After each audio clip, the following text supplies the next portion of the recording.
Hello guys, my self नीलम राठौड़ और आज हम स्टार्ट करेंगे रेस्पिरेटरी सिस्टम या श्वसन तंत्र। ठीक है,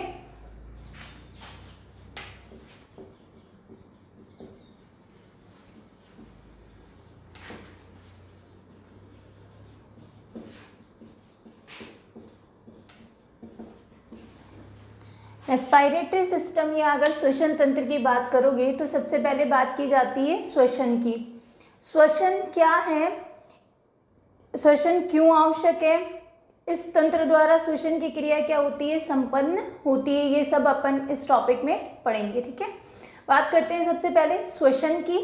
श्वसन एक प्रकार की कैटाबॉलिक प्रोसेस होती है। कैटाबॉलिक मीन्स ऐसी प्रोसेस जिसके अंदर जो ग्लूकोज होता है, ग्लूकोज या कोई भी फूड सब्सटेंस जो होता है वो बहुत बड़ा पार्टिकल है, तो वो छोटे छोटे पार्टिकल्स में क्या हो जाता है, ब्रेक हो जाता है। जैसे ही बड़ा पार्टिकल जो फूड का है छोटे पार्टिकल्स में ब्रेक होता है तो उस दौरान क्या होती है, एनर्जी प्रोड्यूस होती है। ठीक है, तो इसीलिए इसको क्या बोला जाता है, कैटाबॉलिक प्रोसेस बोला जाता है। नेक्स्ट अपन बात करेंगे कि श्वसन में कैटाबॉलिक प्रोसेस है और फिर क्या हो रही है, एनर्जी प्रोड्यूस हो रही है। यही एनर्जी जो है आगे चलकर जो आप डे टू डे लाइफ में जितना भी रूटीन वर्क आपका चलता है वो इसी एनर्जी के थ्रू क्या होता है, कंप्लीट होता है। तो अगर आप डेफिनेशन की बात करोगे तो वह क्रिया जिसके द्वारा ग्लूकोज का जो मॉलिक्यूल होता है वो टूटकर CO2 और एनर्जी फॉर्म करता है, तो वो प्रोसेस क्या कहलाती है, रेस्पिरेशन कहलाती है। या फिर ऐसे बोल सकते हो कि वह प्रोसेस जिसमें फूड का ऑक्सीडाइजेशन होता है और एनर्जी प्रोड्यूस होती है, तो इस प्रोसेस को क्या कहा जाता है, श्वसन कहा जाता है। अभी भी मैंने बात करी थी कि एनर्जी प्रोड्यूस होती है, CO2 बनता है, तो जो CO2 होता है वो बॉडी के लिए ज़्यादा अगर उसकी कंसंट्रेशन हो जाए तो वो क्या होती है, हार्मफुल होती है, तो इसे बॉडी से क्या करना पड़ता है, बाहर निकालना पड़ता है। तो वह क्रिया जिसमें भोजन के ऑक्सीकरण द्वारा ऊर्जा और CO2 बनती है क्या कहलाता है, श्वसन कहलाता है। ठीक है, तो बात करते हैं इसकी डेफिनेशन की। रेस्पिरेशन यह आपका श्वसन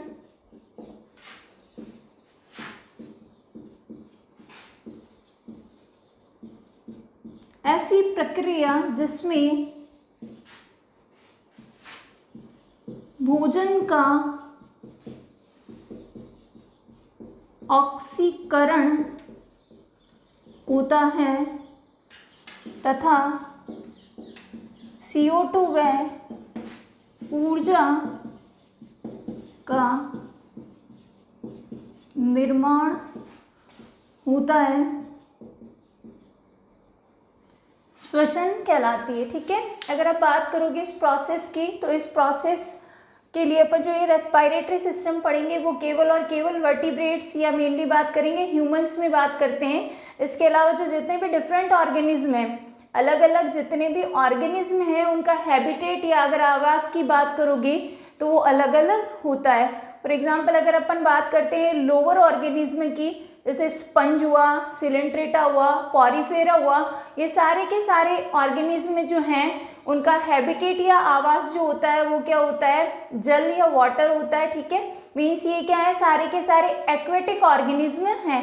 तो जितने भी एक्वेटिक ऑर्गेनिज्म होते हैं उनमें श्वसन की जो क्रिया है वो विदाउट रेस्पिरेटरी सिस्टम कंप्लीट होती है, क्योंकि उनमें रेस्पिरेटरी सिस्टम जो है वो प्रेजेंट नहीं होता है। इन जो अपन बात करें लोअर ऑर्गेनिज्म की, मैंने बात करा आपको पॉरीफेरा, सिलेंट्रेटा, प्लेटीहेल्मिन्थेस, इन सब में जो रेस्पिरेशन है वो किसके थ्रू होता है, बॉडी सरफेस जो शरीर की सामान्य सतह होती है उसी के द्वारा क्या संपन्न हो जाता है, आपका रेस्पिरेशन जो है वो संपन्न हो जाता है।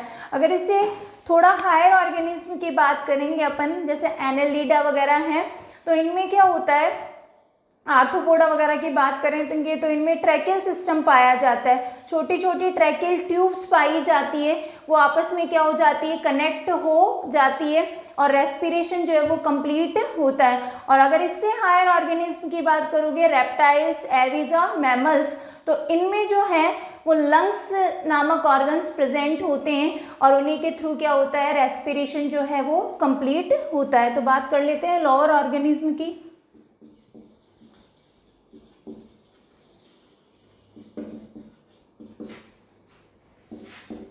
स्पंज, सिलेंट्रेटा, या आप बात करोगे पॉरीफेरा, प्लैटीहेल्मिन्थेस,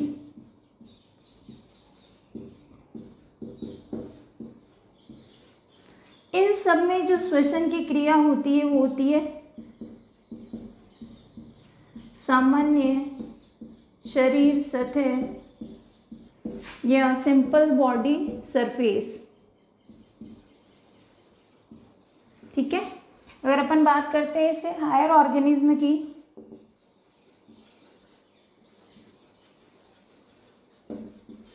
इसके कंपैरिजन में हायर है। अगर आप बात करोगे एनेलिडा, ठीक है, या फिर अपन बात करते हैं जैसे ऑर्थोपोडा, तो इनमें क्या होता है, ट्रैकियल ट्यूब्स प्रेजेंट रहती है।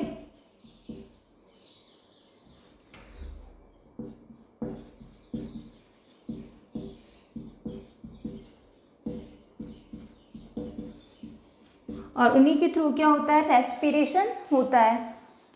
और सबसे हायर ऑर्गेनिज्म की बात करते हैं अपन, या हाईएस्ट ऑर्गेनिज्म की बात करते हैं, जिनमें आएगा आपका रेप्टाइल्स, या अगर आप बात करोगे एविस, या फिर मैमल्स। तो इनमें जो रेस्पिरेशन है वो थ्रो लंग जो है वो कंप्लीट होता है। ठीक है, बात रेस्पिरेशन की चल रही है। अलग अलग जो ऑर्गेनिज्म है उनमें रेस्पिरेशन की क्रिया के लिए अलग अलग शरीर में क्या पाई जाती है, स्ट्रक्चर्स पाए जाते हैं। अगर आप लोअर ऑर्गेनिज्म की बात करोगे तो कोई भी स्ट्रक्चर प्रेजेंट नहीं होता है, जो बॉडी सरफेस होती है उसी के थ्रू क्या हो जाता है, रेस्पिरेशन कंप्लीट हो जाता है। अगर एनेलिडा की बात करोगे और ऑर्थोपोडा की बात करोगे तो इधर इनमें क्या पाई जाती है, ट्रैकियल ट्यूब्स पाई जाती है, जिनके थ्रू क्या होता है, रेस्पिरेशन जो है वो कंप्लीट होता है। अगर अपन हाईएस्ट ऑर्गेनिज्म की बात करते हैं, रेप्टाइल्स, एविज या मैमल्स की, तो उधर आपके थ्रू द लंग जो है वो रेस्पिरेशन जो है वो कंप्लीट होता है। ठीक है, अब बात करते हैं इनमें कुछ इंपॉर्टेंट पॉइंट्स की।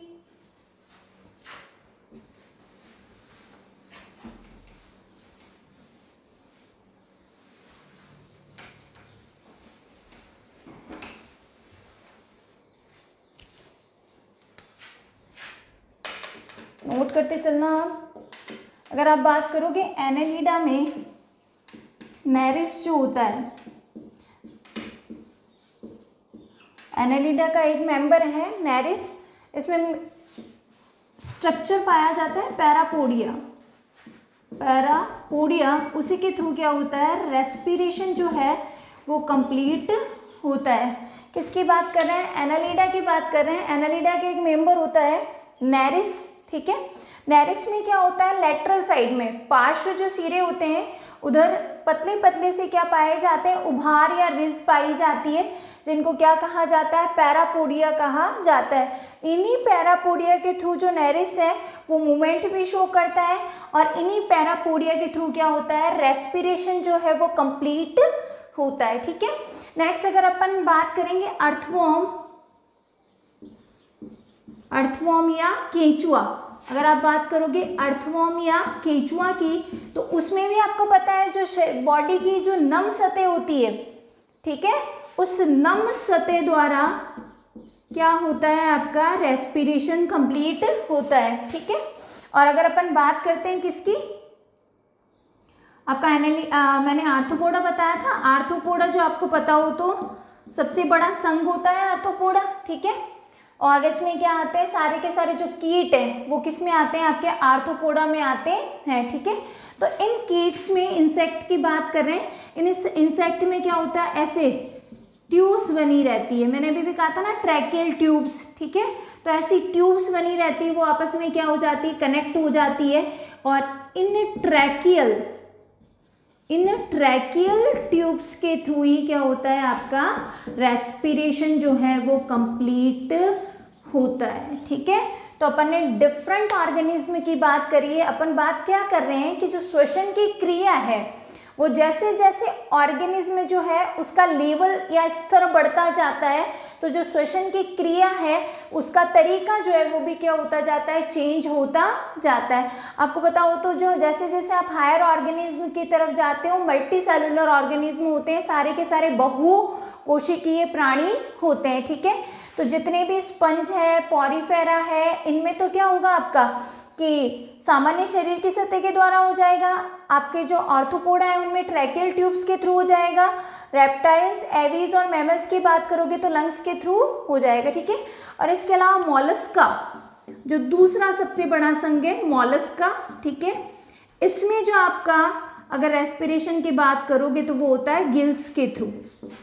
फिशेज पढ़ा होगा आपने, जो फिशेज होती है उनमें गिल्स पाए जाते हैं और इन्हीं गिल्स के थ्रू क्या होता है, रेस्पिरेशन जो है उसकी प्रोसेस कंप्लीट होती है, ठीक है।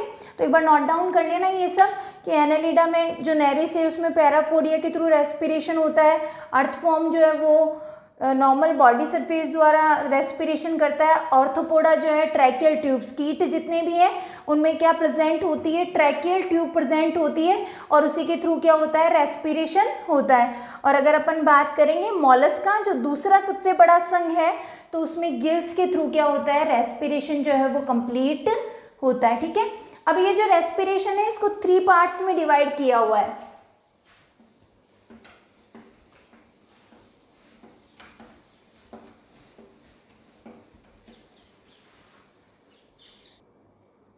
रेस्पिरेशन के टाइप की बात कर रहे हैं, 3 टाइप ऑफ रेस्पिरेशन प्रेजेंट होता है, देख लीजिए।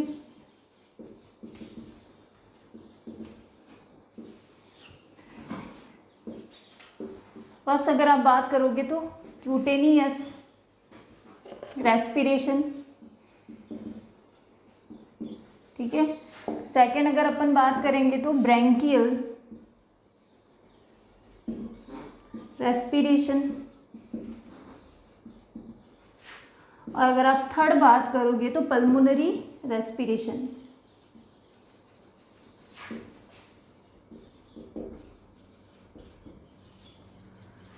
अब ये जो टाइप्स हैं वो किसके बेसिस पर दिए गए हैं, ऑर्गन्स या स्ट्रक्चर के बेसिस पर। रेस्पिरेशन जो है उसको 3 टाइप में फर्दर डिवाइड किया गया है ऑर्गन या स्ट्रक्चर के बेसिस पर। फर्स्ट अपन बात करें क्यूटेनियस रेस्पिरेशन, सेकंड है आपका ब्रैंकियल रेस्पिरेशन और थर्ड है आपका पल्मोनरी रेस्पिरेशन। क्लियर है? किसके बेसिस पर डिवाइड कर रहे हो आप? ऑर्गन्स और स्ट्रक्चर के बेसिस पर जो रेस्पिरेशन है वो 3 प्रकार का होता है। एक होता है क्यूटेनियस, दूसरा होता है ब्रैंकियल और थर्ड होता है आपका पल्मोनरी। अगर आप क्यूटेनियस रेस्पिरेशन की बात करोगे तो थ्रू बॉडी सरफेस,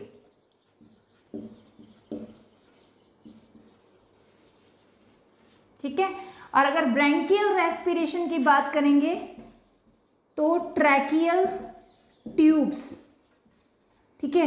और अगर पल्मोनरी रेस्पिरेशन की बात करेंगे तो लंग्स।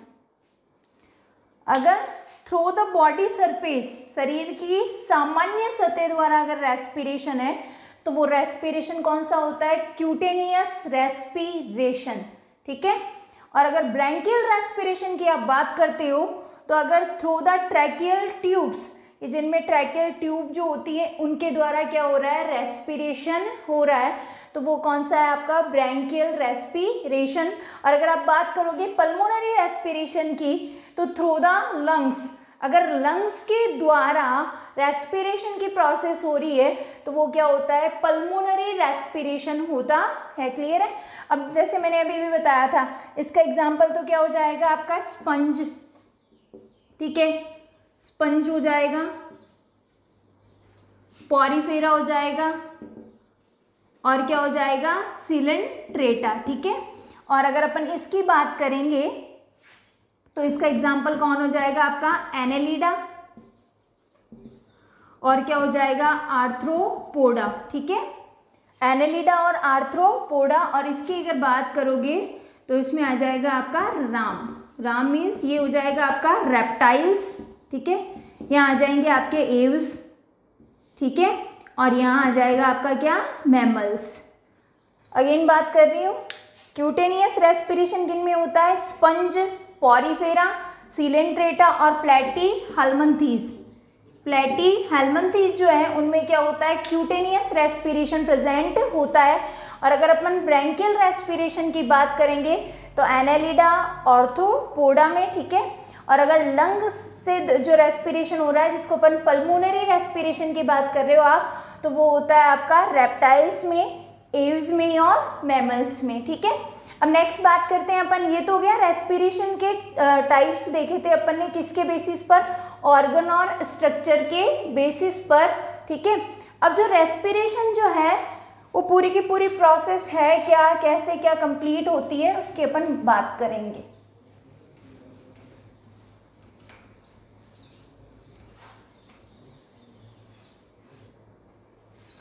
तो मेन कैरेक्टर्स लिख लेना रेस्पिरेशन के,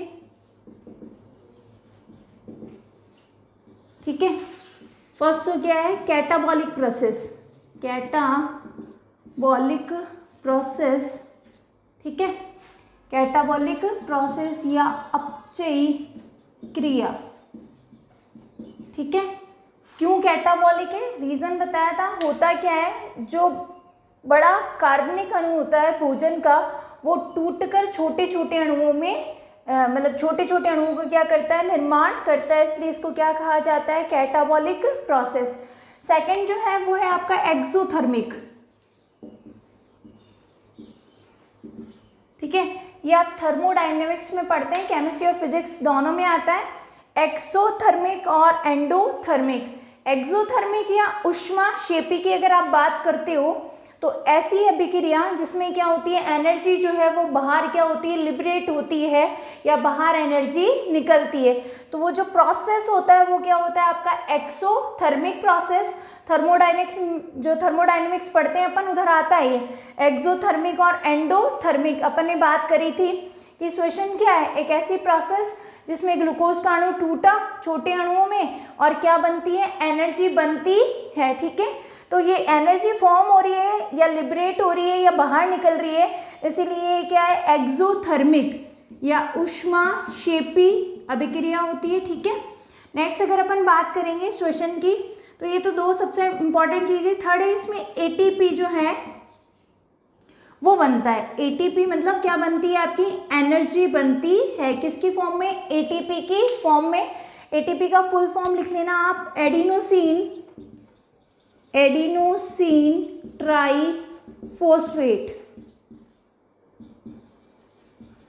एडिनोसिन ट्राईफॉस्फेट, ठीक है। सबसे पहले बात कर रहे हैं कैटाबॉलिक प्रोसेस है, अपचयी क्रिया है। क्यों है बता चुकी हूँ कि ग्लूकोज का बड़ा अणु छोटे छोटे अणुओं में टूटता है, इस दौरान क्या होती है? एनर्जी रिलीज होती है, इसलिए कौन सी प्रोसेस है? एक्सोथर्मिक प्रोसेस है। नेक्स्ट क्या कर रहे हैं अपन? एनर्जी जो है किसकी फॉर्म में आपका स्टोर्ड रहती है? उधर एटीपी की फॉर्म में स्टोर्ड रहती है। जिसको फुल फॉर्म है एटीपी का वो आपका क्या है? एडिनोसिन ट्राईफॉस्फेट, ठीक है। इसी को क्या कहा जाता है? Energy currency. एनर्जी करेंसी या यही आपकी क्या होती है? ऊर्जा मुद्रा होती है, ठीक है। एनर्जी करेंसी जो है उसकी फॉर्म में क्या होता है? एटीपी जो है वो स्टोर्ड रहता है, ठीक है। और ये एटीपी स्टोर्ड कहाँ रहता है? आपको पता हो तो माइटोकॉन्ड्रिया में। कहाँ स्टोर्ड रहता है आपका? माइटोकॉन्ड्रिया में। इसीलिए इस जो ऑर्गेनल है उसको क्या कहा जाता है? पावर हाउस या शक्ति ग्रह कहा जाता है। जितनी भी एटीपी जो है वो जितनी भी एनर्जी जो है रेस्पिरेशन के थ्रू बन रही है, ठीक है। तो जितना अपना डेली वर्क होता है ना, उसमें जितनी काम आनी होती है उतना काम आ जाती है। उसके बाद ये जो एनर्जी है वो एटीपी की फॉर्म में क्या हो जाती है? स्टोर्ड हो जाती है, जिसको आप ऊर्जा मुद्रा या एनर्जी करेंसी भी बोलते हो। ये कहाँ स्टोर्ड होती है? आपका एक सेल ऑर्गेनल होता है माइटोकॉन्ड्रिया। उस माइटोकॉन्ड्रिया में ये एनर्जी एटीपी की फॉर्म में स्टोर्ड रहती है। इसीलिए माइटोकॉन्ड्रिया जो है वो सेल का क्या होता है? पावर हाउस या शक्ति ग्रह भी कहलाता है। क्लियर है? तो ये आप देख लेना एक बार कि रेस्पिरेशन क्या क्या है, ठीक है। नेक्स्ट अपन बात करते हैं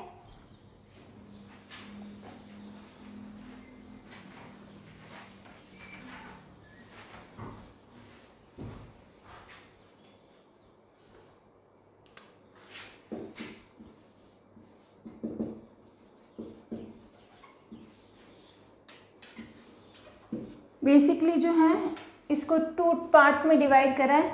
एक तो होता है आपका एक्सटर्नल रेस्पिरेशन, या होता है आपका इंटरनल रेस्पिरेशन।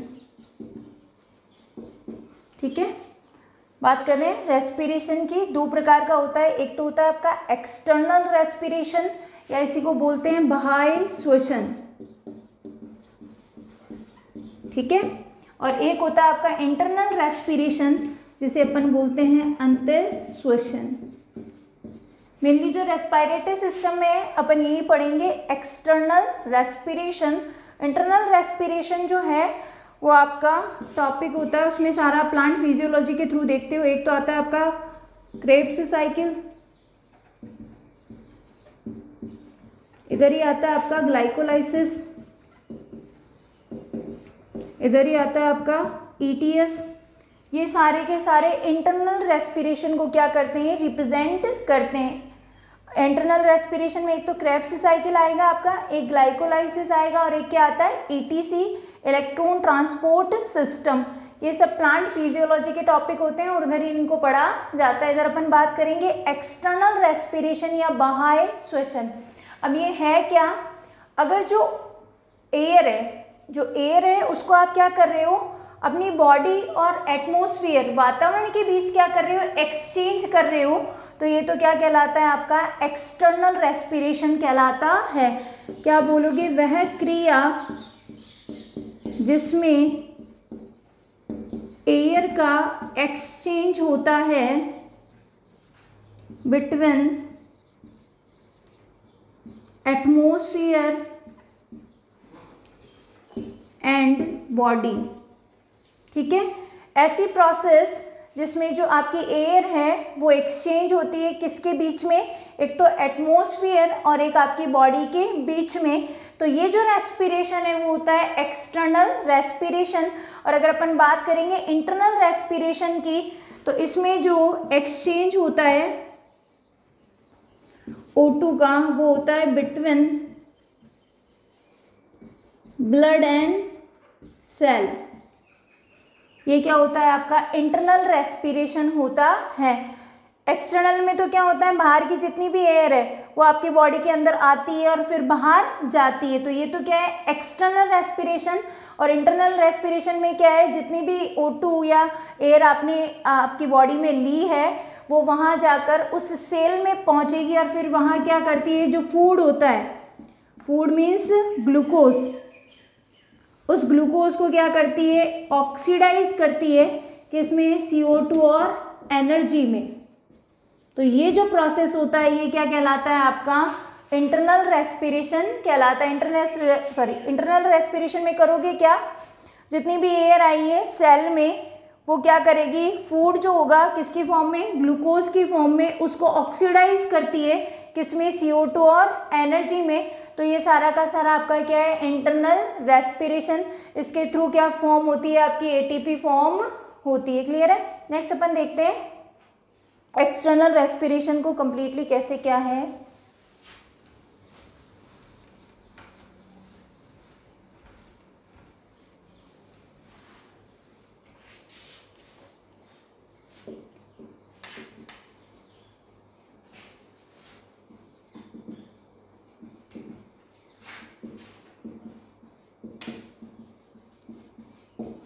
अभी भी बताया था आपको एक्सटर्नल रेस्पिरेशन है क्या, कि अगर एयर जो है उसका एक्सचेंज हो रहा है किसके बीच बीच में, आपके एक तो बॉडी के और एक किसके, एटमॉस्फेयर के बीच में, तो ये जो रेस्पिरेशन होता है वो क्या होता है आपका एक्सटर्नल रेस्पिरेशन होता है। और इसी में ही आपका क्या यूज होगा, रेस्पिरेटरी सिस्टम।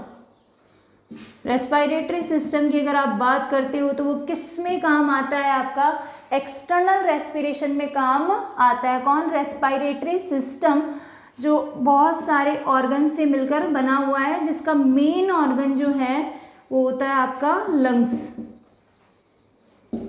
बात करोगे किसकी, एक्सटर्नल रेस्पिरेशन की, तो एक्सटर्नल रेस्पिरेशन जो है वो किसके थ्रू कंप्लीट होता है, रेस्पिरेटरी सिस्टम के थ्रू। और जो रेस्पिरेटरी सिस्टम है उसमें जो मेन ऑर्गन है वो क्या रहता है, आपका लंग्स रहता है। ठीक है, तो इसके अपन बात करेंगे अभी कि क्या है क्या नहीं है। फर्स्ट ऑफ ऑल देखते हैं रेस्पिरेटरी सिस्टम जो है कहाँ से शुरू होता है और कहाँ खत्म होता है।